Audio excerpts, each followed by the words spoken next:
Hello guys, இன்னைக்கு நம்ம 2023 release ஆன மிஸ்டீரியஸ் ஸ்டாம்ப் அப்படின்ற ஒரு அட்டகாசமான ஃபேண்டசி படத்தை தான் பார்க்க போறோம். வெல்கம் பேக் டு தி நேசம் டாக்கீஸ். நம்ம சேனலுக்கு புதுசா வரீங்கன்னா சப்ஸ்கிரைப் பண்ணாதவங்க சப்ஸ்கிரைப் பண்ணிக்கோங்க. பக்கத்துல இருக்க பெல் பட்டனை கிளிக் பண்ணிக்கோங்க. அப்பதான் நம்ம வீடியோ போட்ட உடனே உங்களுக்கு நோட்டிஃபிகேஷன் வரும். சரி வாங்க இன்னைக்கான வீடியோவை டீட்டெயிலா பார்க்கலாம். இந்த படத்தோட ஆரம்பத்துல ஒரு 2 பேர் காட்டுக்குள்ள கஷ்டப்பட்டு போய் ஒரு ராணியோட கல்லறையை தேடி போய்கிட்டு இருக்காங்க. போற வழியிலே பேசிக்கிறாங்க. நம்ம நினைச்ச மாதிரி அந்த கல்லறைக்குள்ள தங்கமும் வைரம் இருந்துச்சுன்னா நம்ம 2 பேரும் பெரிய பணக்காரன் ஆயிடுவோம். உன்னை எப்படியாவது நான் பெரிய பணக்காரனா மாத்துறேன் அப்படின்னு இன்னொருத்தனுக்கு நம்பிக்கை கொடுத்துட்டு இருக்கான். இப்படியே பேசிக்கிட்டே அவங்க எதிர்பார்த்த அந்த கல்லறைக்கு பக்கத்துல வந்துடுறாங்க. அந்த கல்லறையை திறந்து பார்த்தா ஒரு அழகான இளவரசி ஒரு 100 வருஷத்துக்கு முன்னாடி இறந்து போயிருப்பா போல. அவ உடம்பு இன்னும் அழுகாம அப்படியே இருக்கு. பத்தாவதுக்கு அவ வாயை வேற மூடி வச்சிருக்காங்க. அப்ப திடீர்னு 2 பேத்துல ஒருத்தர் என்ன பண்றான், இன்னொருத்தனை கத்தியால குத்தி அங்கேயே கொள்றான். அவன் மட்டும் அந்த சவப்பட்டிக்குள்ள இறங்குறான். அது செத்த பொணன் கூட பார்க்காம ஒரு தப்பான நோக்கத்துல அந்த பொணத்தை பார்த்துக்கிட்டு இருக்கான். அப்ப திடீர்னு அந்த பொணம் காணாம போயிருது. ஒரு கொடூரமான உருவத்துல இவன் அட்டாக் பண்ணுது. இவன் சங்க கடிச்சு அப்படியே துப்புது. தப்பான நோக்கத்துல இருந்தவன் அங்கேயே கொடூரமா சாகுறான். எதிர்பாராத விதமா திடீர்னு ஒரு இன்னொருத்தன் வரான். அவனுக்கு தெரிஞ்ச சில ட்ரிக்ஸ் எல்லாம் யூஸ் பண்ணி அந்த பொணத்தோட வாயை மூடி மறுபடியும் சவப்பட்டிலே தூங்க வைக்கிறான். அப்படி பண்ணது வேற யாரும் கிடையாது, என்னோட அண்ணன் தான் அப்படின்னு ஒருத்தன் எல்லாருக்கும் கதை சொல்லிக்கிட்டு இருக்கான். எப்பேற்பட்ட கொடூரமான கல்லறையா இருந்தாலும் சரி, எவ்வளவு ஆபத்தான இடமா இருந்தாலும் சரி, அந்த இடத்துல இருக்கிற மர்மங்களை அவுத்து அங்க என்ன இருக்குன்னு தெரிஞ்சுக்கிறதுல எங்க அண்ணன் ஒரு பெரிய மாஸ்டர். அவனுக்கு நிகர் இந்த உலகத்துல அவன் மட்டும்தான் அப்படின்னு இந்த பையன் ஒருத்தனை கை காட்டுறான். அவன் தான் அந்த படத்தோட ஹீரோ. இப்படி இந்த கதையை எல்லாரும் கேட்டுக்கிட்டு இருக்கும் போது இதுல ஒரு கேங்ஸ்டரும் கேட்கறான். இந்த கேங்ஸ்டர் தான் இந்த படத்தோட வில்லன். இவனுக்குன்னு ஒரு பெரிய டீமையே திரட்டி வச்சிருக்கான். எப்படியாவது எங்கேயாவது ஒரு பெரிய கொள்ளையை பண்ணி மிகப்பெரிய பணக்காரன் ஆயிரும். இதான் இவனோட வாழ்நாள் லட்சியம். இப்ப இந்த பையன் சொன்ன ஹீரோவோட கதையை கேட்ட உடனே இவனுக்கு ஒரு ஐடியா வருது. டைரக்டா ஹீரோ கிட்டே போய் ஒரு வேலையை கொடுக்கறான். நீ மட்டும் இந்த வேலையை கரெக்டா பண்ணிட்டனா இந்த உலகத்திலே எண்ணெயை சேர்த்து உன்னையும் பெரிய பணக்காரனா எல்லாரும் சொல்லுவாங்க. உங்ககிட்ட ராஜாவோட கல்லறைகளை பத்தின எல்லா விதமான விவரங்களும் இருக்கு. என்கிட்ட ஆயுத பலமும் ஆள் பலமும் இருக்கு. உன் திறமையை நான் நேர்ல பார்க்கணும்னு ஆசைப்படுறேன் அப்படின்னு ஒரு கல்லறையை காட்டுறான். நீ உண்மையிலேயே ஒரு பெரிய திறமைசாலியா இருந்தா என் கண்ணு முன்னாடி இந்த கல்லறையை திறந்து காட்டு பார்ப்போம் அப்படின்றான். அவனும் அந்த கல்லறைக்கு மேல இருக்க லாக்கை ஈஸியா கால்குலேட் பண்ணி சரியான க்ளூவெல்லாம் கண்டுபிடிச்சு அந்த கல்லறையை நினைச்ச மாதிரி திறந்தும் காட்டிடுறான். திடீர்னு அந்த கல்லறைக்குள்ள இருக்கிற எலும்புக்குள்ள இருந்து ஒரு கொடூரமான ஜந்து வந்து அட்டாக் பண்ணுது. இவனுக்கு துப்பாக்கி வச்சு சுடுறானுங்க,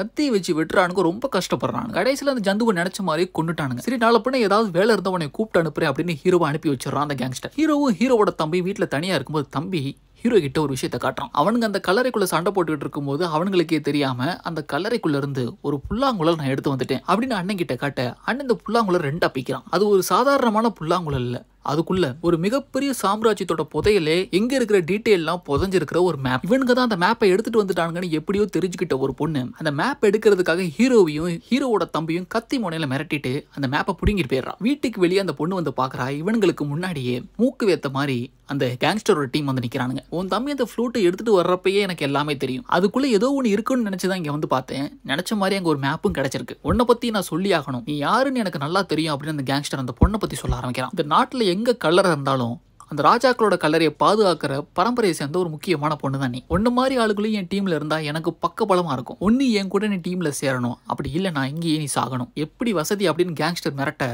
அந்த பொண்ணு வேற வழி இல்லாம எங்க டீம்ல சேர்ந்துக்கிறான். இவதான் இந்த படத்தோட ஹீரோயினும் கூட. அந்த மிகப்பெரிய சாம்ராஜ்யத்தை தேடி ஹீரோ, ஹீரோயின், ஹீரோவோட தம்பி, இந்த படத்தோட வில்லனான கேங்ஸ்டர், வழிகாட்டுறதுக்கு ஒரு கைடு, முரட்டுத்தனமா நடந்துக்கிற ஒரு முரடன், அப்புறம் இந்த வில்லனுக்கு அசிஸ்டண்டா ஒரு பொண்ணு, அப்புறம் ஹீரோ மாதிரியே கல்லறைகளை பத்தி கொஞ்சம் தெரிஞ்சுக்கிட்ட ஒரு நுணுக்கமான வயசான ஆளு, இப்படின்னு ஒரு பெரிய படையை அந்த சாம்ராஜ்யத்தில் இருக்கிற கல்லறைகளை தேடி போறாங்க. இந்த வில்லனோட டீம்ல முரட்டுத்தனமா இருக்கான் பாருங்க ஒரு முரடன். அவன் என்ன பண்றான், விளையாட்டுத்தனமா அந்த ஹீரோவோட தம்பியை துப்பாக்கியால சுடுற மாதிரி சுட்டு மிரட்டி மலையில இருந்து கீழே தள்ளி விட்டுறான். இதனால பதறி போன ஹீரோ கோபத்துல அவன் அடிக்கலான்னு கையை ஓங்குறப்ப திடீர்னு தம்பியோட குரல் மலையடி வாரத்துல இருந்து கேக்குது. என்னடா அப்படின்னு எட்டி பார்த்தா மலைகளுக்கு கீழே தொங்கிக்கிட்டு இருக்கிற விழுதுகள்ல சிக்கி தலைகீழா தொங்கிக்கிட்டு இருக்கான். அது மட்டும் இல்லாம கீழே போறதுக்கான பாதையும் இருக்கு அப்படின்னு கத்துறான். அதுக்கப்புறம் என்ன எல்லாருமே கயிறை கட்டி கீழே இறங்கி அவனையும் காப்பாத்தி அடுத்த பாதைக்குள்ள போறாங்க. பாதைக்கு அந்த பக்கம் உள்ள போய் பார்த்தா ஒரு பாலடைஞ்ச ஒரு குகை இருக்கு. அங்க பாக்குற அளவுக்கு எதுவுமே இல்லை. அப்ப ஹீரோவோட தம்பி முதுகுல ஏதோ ஒண்ணு ஊர்ந்து போற மாதிரி இருக்கு. என்னடான்னு திரும்பி பார்த்தா ஒரு சின்ன குழந்தை ஆசிட்ல வந்து கொடூரமா இருந்தா எப்படி இருக்கும் அந்த மாதிரி ஒரு உருவம் அவன் முதுகுல ஏறி போய்கிட்டு இருக்கு. 1 இல்ல 2 இல்ல கிட்டத்தட்ட 100 கணக்கில் பறந்து வந்து இவங்க அட்டாக் பண்ணுது. இவங்க கையில இருக்க கத்தி, கோடாரி, துப்பாக்கின்னு எல்லாத்தையும் வச்சு அட்டாக் பண்ணிட்டு சமாளிச்சிட்டு இருக்காங்க. அதுக்கப்புறம் எப்படியோ ஒரு வழியா அந்த இடத்துல இருந்து தப்பிச்சோம் பொழைச்சோம்னு வெளியே வந்துடுறாங்க. வெளியே வந்து பார்த்தா ஒரு ஆத்து பகுதி. அந்த ஆத்தை தாண்டி தான் அடுத்த இடத்துக்கு போகணும் போல. அப்ப ஆளாளுக்கு ஒரு சின்ன படகுல அந்த ஆத்தை கடந்து போய்கிட்டு இருக்காங்க. அப்ப இந்த ஹீரோவோட தம்பி இருக்கான் பாருங்க, அவன் மறுபடியும் அந்த முரட்டு பையன் கூட தான் போய்கிட்டு இருக்கான். அப்போ ஹீரோவோட தம்பிக்கு தண்ணிக்குள்ள இருந்து ஒரு பொண்ணோட தலை மாதிரி ஏதோ ஒன்று தெரியுது. அதை பார்த்து கத்துறான். அதுக்கு அதையே குடிஞ்சு பார்த்துக்கிட்டு இருக்கான். அந்த முரட்டு பையன் விளையாட்டுத்தனமா மறுபடியும் தண்ணிக்குள்ள தள்ளி விட்டுறான். பதறி போன ஹீரோ தான் தம்பியை காப்பாத்துறதுக்காக தண்ணிக்குள்ள அவனும் குதிக்கிறான். உள்ள போய் பார்க்கறான், ஆத்துக்குள்ள தம்பி மயக்கத்துல கிடக்கான். அவனை எப்படியாவது காப்பாத்தி மேல கூட்டிட்டு போலான்னு பார்த்தா சுத்தி தண்ணிக்குள்ள ஏகப்பட்ட பொண்ணுங்களோட புதம் அப்படியே செலம் மாறி உள்ளே கிடக்கு. இது ஏதோ தப்பா இருக்கு, இந்த இடத்துல இருக்கக்கூடாது, இங்கிருந்து உடனே கிளம்பி ஆகணும் அப்படின்னு தான் தம்பியோட உடம்ப தூக்கிட்டு அப்படியே மேல போலான்னு பாக்குறப்ப தம்பியோட காலில் யாரோ செயினை கட்டி வச்சிருக்காங்க. இன்னும் போய் 10 நிமிஷத்துக்கு மேல ஆகி இன்னும் ஆளை காணாம அப்படின்னு ஹீரோயினும் உள்ள களத்துல இறங்குறான். காலில் கட்டி இருக்கிற செயினை கத்தியால அறுத்து விட்டுட்டு அவங்க 2 பேரையும் அங்கிருந்து காப்பாத்தி வெளியே கூட்டிட்டு வர்றப்ப அந்த பொணங்களோட உடம்புக்குள்ள இருந்து பறக்கும் விஷ புழுக்கள்லாம் அப்படியே வந்து இவங்களை அட்டாக் பண்ணுது. இதுக்கு மேல இந்த இடத்துல இருக்கிறது ஆபத்து அப்படின்னு எல்லாருமே படகை விட்டு கீழே குதிச்சு கண்ணுக்கு தெரிஞ்ச ஒரு குகைக்குள்ள போறாங்க. வந்து பார்த்த உடனே இவங்களுக்கு ஒரு பெரிய ஆச்சரியம். எந்த தங்கம் வைரத்துக்காக வந்தாங்களோ அந்த தங்கம் கிலோ கணக்கில் கொட்டி கிடக்கு. அந்த வில்லன் சொல்லி சிரிக்கிறான், இந்த உலகத்துல மிகப்பெரிய பணக்காரன் ஆயிட்டேன், இனிமே நான் சின்னதா திருட்டு பண்ணி பொழைக்கணும்னு அவசியம் கிடையாது அப்படின்னு சிரிச்சு ஆடி பாடி சந்தோஷப்பட்டு அந்த தங்கங்கள்லாம் பிறக்கிக்கிட்டு இருக்காங்க. அப்ப அந்த இடத்துல செஸ் போர்டு மாதிரி ஒன்று இருக்கு. அந்த செஸ் போர்டுக்குள்ள இருக்கிற மர்மங்களை கண்டுபிடிச்சு அதுக்கான கரெக்டான ஆன்சரை சொல்லிட்டோம்னா நாம இங்கிருந்து வெளியே போறதுக்கான கதவு திறந்துரும் அப்படின்னு அந்த வில்லன் கூட்டிட்டு வந்தான் பாருங்க. ஒரு வயசானவர் தான் பெரிய புத்திசாலி நினைச்சுக்கிட்டு அங்க இருக்கிற செஸ் கேமை நான் விடையை கண்டுபிடிக்கிறேன் அப்படின்னு அதுக்கு மேல நடக்க ஆரம்பிக்கிறான். அந்த ஆள் நினைச்ச மாதிரி ஒரு பெரிய கதவும் திறக்குது. ஆனா அந்த பாதை ரொம்ப இருட்டா இருக்கு. ஏதோ ஒண்ணு உருமுறை சத்தம் மாதிரி கேட்குது. ஒரு பெரிய மிருகம் ரொம்ப கொடூரமா முரட்டுத்தனமா வேகமா ஓடி வந்துகிட்டு இருக்கு. அங்க இருக்கிற எல்லாரையும் படுபயங்கரமா அட்டாக் பண்ணுது. புராண கதைகள்ல கேண்டில் டிராகன் ஒரு பிரம்மாண்டமான மிருகம் வாழ்ந்துச்சு அப்படின்னு கேள்விப்பட்டிருக்கேன். ஆனா இப்ப கண்ணுக்கு எதிர நேரடியா இப்பதான் பாக்குறேன் அப்படின்னு ஹீரோட தம்பி பயத்துல உறைஞ்சு அதை பார்த்துக்கிட்டு இருக்கான். அந்த வில்லனோட கண்ணு முன்னாடி அந்த கொடூரமான மிருகம் அவன் தம்பி 2 துண்டா கடிச்சு துப்புது. பேராசப்பட்டு இந்த இடத்துக்கு வந்து என் சொந்த பந்தத்தெல்லாம் இழந்து அனாதையா நிக்கிறேன் அப்படின்னு வில்லன் கதறி அழுதுகிட்டு இருக்கான். இங்க இருந்து எப்படியே தப்பிச்சே ஆகணும், இல்லைன்னா எல்லாருமே இந்த மிருகத்திட்ட கடிபட்டே சாவாங்க. இந்த ஹீரோ தான் மறுபடியும் புத்திசாலித்தனமா யோசிக்கிறான். அங்க இருக்கிற ஒரு பட்டனை பாக்குறான், அதை கரெக்டா யாரையோ அமுக்க சொல்றான். அமுக்குறாங்க, ஒரு கதவு ஓபன் ஆகுது. இதுதான் சரியான வழி. அந்த பாதை வழியா எல்லாருமே தப்பிச்சு வெளியே வந்துடுறாங்க. அது ஒரு குகைப்பாதை.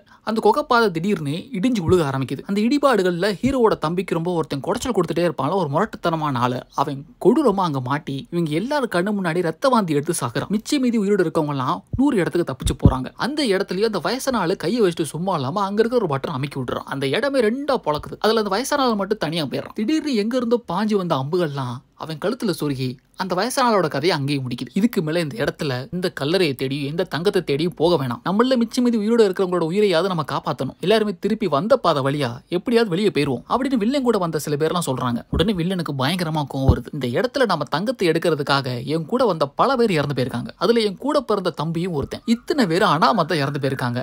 அவங்களோட சாவுக்கு ஒரு அர்த்தமே இல்லாம போயிடக்கூடாது. எதுக்காக நாம வந்தோமோ அந்த வேலையை நாம முடிக்கலன்னா அவங்களோட ஆத்மால சாந்தி கிடையாது. யாரு வந்தாலும் சரி, யாரு வரலைனாலும் சரி, நான் இந்த இடத்துல இருந்து திரும்பி போகும்போது தங்கத்தோட தான் வெளியே போவேன். விருப்பம் இருக்கிறவங்க என் கூட வாங்க, விருப்பம் இல்லாதவங்க இங்க இருந்து தாராளமா கிளம்பி போலாம். நான் யாரையும் தடுக்க மாட்டேன், எதுவும் சொல்ல மாட்டேன். திரும்பி போற கோழைகளை பத்தி எனக்கு எந்த கவலையும் கிடையாது அப்படின்னு சொல்லிட்டு வில்லன் போய்கிட்டே இருக்கான். இந்த ஹீரோவுக்கும் சரி, ஹீரோயினுக்கும் சரி, ஹீரோவோட தம்பிக்கும் சரி, இதுக்கு மேல இங்க இருக்கிறது ஆபத்துன்றது புரியுது. அதனால இங்க இருந்து வெளியே போறதா நல்லதுன்னு யோசிக்கிறாங்க. ஆனா வேற வழி இல்லாம வில்லை ரொம்ப மிரட்டுறனால அவன் கூட போறாங்க. கடைசியா ஒட்டுமொத்த கல்லறைகளும் இருக்கிற ஒரு இடத்துக்கு வராங்க. அங்க ஒரு இரும்பு சக்கரம் சுத்திக்கிட்டே இருக்கு. அதே மாதிரியே லாக்கர்ல திருகு மாதிரி ஏதோ ஒரு லாக் இருக்கு. அதை ஹீரோ கரெக்டா ஓபன் பண்ணலாம் ட்ரை பண்ணிக்கிட்டு இருக்கும்போது ஏதோ ஒரு தப்பு நடந்துருது. அந்த தப்புனால எல்லாரோட கழுத்துலயும் கட்ட மாதிரி ஏதோ ஒண்ணு கிராஸா மாட்டுது. அவங்களுக்கு எய்தாப்ல இருக்கிற இரும்பு சக்கரம் சுத்த அந்த கட்டையோட மொத்த வெயிட்டு உங்க கழுத்துல இறங்குது. கொஞ்சம் கொஞ்சமா இவங்க எலும்பெல்லாம் நொறுங்க ஆரம்பிக்குது. ஆனா ஹீரோயின் மட்டும் இதுல இருந்து எப்படியே தப்பிச்சிட்டா. சுத்திக்கிட்டு இருக்கிற அந்த சக்கரத்தோட நடுவுல கத்தியை உள்ள விட்டு அதை அங்கேயே ஸ்டாப் பண்றான். முதல்ல ஹீரோவையும் ஹீரோவோட தம்பியையும் அந்த கட்டையை உடைச்சு வெளியே எடுக்கிறான். மத்தவங்களையும் வெளியே எடுக்கலாம் அப்படின்னு ட்ரை பண்றப்ப திடீர்னு ஒருத்தன் குறுக்க வரான். அவன் யாருன்னு பார்த்தா இவங்க கூடயே வந்த ஒரு டூரிஸ்ட் கைடு. திடீர்னு அந்த ஹீரோயினோட நெஞ்சில கத்தியால குத்துறான். பத்தாவதுக்கு அவ கழுத்துலயும் கத்தியை வச்சு மிரட்டுறான். நான் நினைக்கிறது நடக்கிற வரைக்கும் இங்க இருந்து யாரும் உயிரோட திரும்பி போகவே முடியாது அப்படின்னு தன்னோட பேக்ல இருக்கிற ஏதோ ஒரு மர்மமான பொருள் எடுத்து வெளியே வைக்கிறான். அது என்னடா அப்படின்னு உத்து பார்த்தா செத்து போன குழந்தையோட பாடியை பதப்படுத்தி கிட்டத்தட்ட பல மாசமா தான் கையிலேயே வச்சு சுத்திக்கிட்டு இருக்கான். என் குழந்தை சில வருஷத்துக்கு முன்னாடி இறந்து போச்சு. அந்த குழந்தைய இந்த இடத்துல இருக்கிற ஏதோ ஒரு கல்லறைக்குள்ள ஒரு மர்ம பூ இருக்கும். அந்த பூ இறந்து போனவங்களோட உயிரோட கொண்டு வருமா. அதை தேடி தான் இவ்வளவு கஷ்டப்பட்டு வந்திருக்கேன். எவனாவது என் வழியில குறுக்க வந்தீங்கன்னா ஈவி இறக்கமே பார்க்க மாட்டேன். உங்களோட கதையெல்லாம் இங்கேயே முடிச்சுட்டு போய்கிட்டே இருப்பேன் அப்படின்னு ஹீரோவை மிரட்டி ஹீரோ மூலமா அங்க இருக்கிற எல்லா கல்லறையும் திறக்க வைக்கிறான். இங்கதான் ஒரு பெரிய ட்விஸ்டே நடக்குது. இவங்க நினைச்ச மாதிரி அந்த கல்லறைக்குள்ள பணங்களோ தங்கமோ வைரமோ பூவோ கிடையாது. சாம்ராஜ்யத்தை பாதுகாத்த வீரர்கள்லாம் மறுபடியும் உயிரோட வராங்க. இந்த கல்லறைக்குள்ளேயும் சாம்ராஜ்யத்துக்குள்ளேயும் அத்துமீறி நுழைஞ்சதுக்காக இவங்களை கண்டந்துண்டமா கொடூரமா அட்டாக் பண்றாங்க. இதுல அந்த டூரிஸ்ட் கைடு வில்லிங் கூட அசிஸ்டண்டா வந்த பொண்ணுன்னு எல்லாருமே கொடூரமா சாகுறாங்க. ஹீரோ அந்த ஹீரோயினை காப்பாத்திட்டு தன் தம்பி கூட இந்த இடத்துல தப்பிக்கலாம் ட்ரை பண்றப்ப அந்த வில்லனு சோல்ஜர்ஸ் கிட்ட வசமா மாட்டிக்கிறான். அவனை சரபாரியா கத்தியால தாக்குறாங்க. எப்படியும் தன்னோட பேராசையால் நம்ம இங்க சாகதான் போறோம் அப்படின்னு என்ன பண்றான், தன் பாக்கெட்ல வச்சிருந்த ஒரு வெடிகுண்டு எடுக்கிறான். அதை பத்த வச்சுட்டா 10 செகண்ட்ல வெடிச்சிடும். அதை பார்த்த உடனே ஹீரோ என்ன பண்றான், ஹீரோயினை கூப்பிட்டு தன் தம்பியும் கூப்பிட்டு அந்த இடத்த விட்டு வெளியே ஒரே குதியா குதிச்சு எஸ்கேப் ஆயிடும். அந்த இடமே வில்லிங் கூட வெடிச்சு செதறுது. இதுக்கப்புறம் பஜ்ஜி கடை போட்டு கூட பொழைச்சிக்கலாம். அவன் சொல்றான் இவன் சொல்றான் இனிமே தங்கத்தை தேடி இந்த மாதிரி ஆபத்தான கலரை நோக்கி வரக்கூடாது. ஹீரோவுக்கும் ஹீரோயினுக்கும் நல்ல புத்தி வருது. தப்பிச்சோம் பொழைச்சோம்னு இந்த இடத்த விட்டு ஓடி போயிடுறாங்க. இதுக்கப்புறம் அவங்க ஊர்ல ஒரு சாதாரணமான வாழ்க்கையை வாழ ஆரம்பிக்கிறாங்க. இதோட இந்த படத்தை சூப்பரா முடிக்கிறாங்க. இந்த படம் எப்படி இருந்துச்சுன்றத மறக்காம கமெண்ட் செக்ஷன்ல சொல்லுங்க. அப்படி நம்ம சேனலுக்கு புதுசா வரீங்கன்னா சப்ஸ்கிரைப் பண்ணா அவங்க சப்ஸ்கிரைப் பண்ணிட்டு போயிருங்க. இதே மாதிரி ஒரு சூப்பரான இன்ட்ரெஸ்டிங்கான வீடியோல மறுபடியும் மீட் பண்றேன். Thank you and bye.